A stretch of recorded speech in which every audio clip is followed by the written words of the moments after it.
Сәлеметсіздер ме? Қазақ тілі мен әдебиеті сабағына қош келдіңіздер. Біз сіздермен Қазақстандағы жан-жануарлар мен өсімдіктер әлемі бөлімін аяқтадық.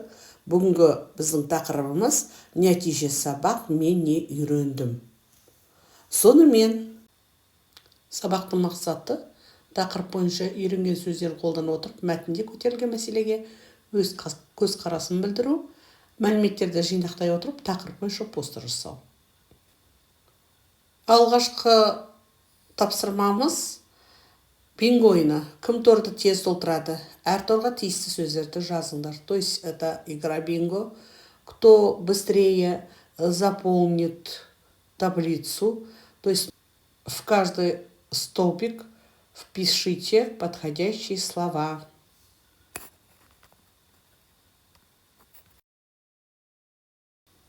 Тамаша. Өздеріңді тексеріңдер.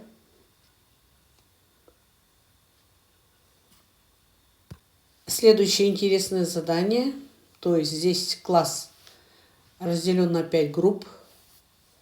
Группа должна выбрать одну из бумаг, на которой написаны темы, обсуждаемые в разделе «Культура древних кочевников».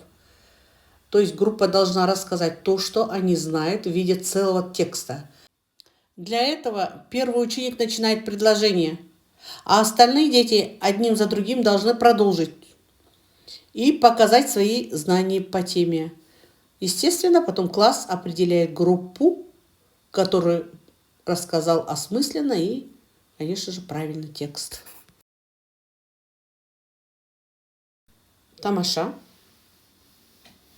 Ықтимал жауапқа назар аударыңдар.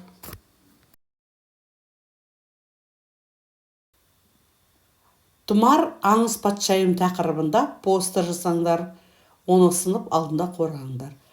А теперь сделайте постер о легендарной царице Тұмар, Томирис, и защитите его перед классом.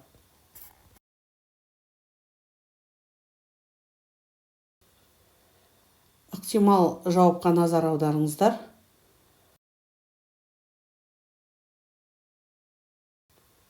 Келесі жұптық жұмыс ежелгі көшпелілер мәдениеті тақырыбынан өткен материалдарды қорытып сөз жұмбақ құраңдар. Сөз жұмбақтың ортасында тірек сөз Томирис болсын. Следующий у нас работа в паре. По пройденному материалу «Культура древних кочевников» составьте кроссворд. Конечно же, ключевое слово должно быть Томирис.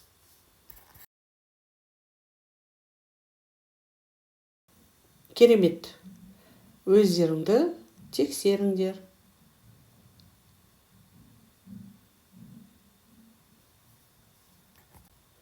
Осымен сабағымыз аяқталды.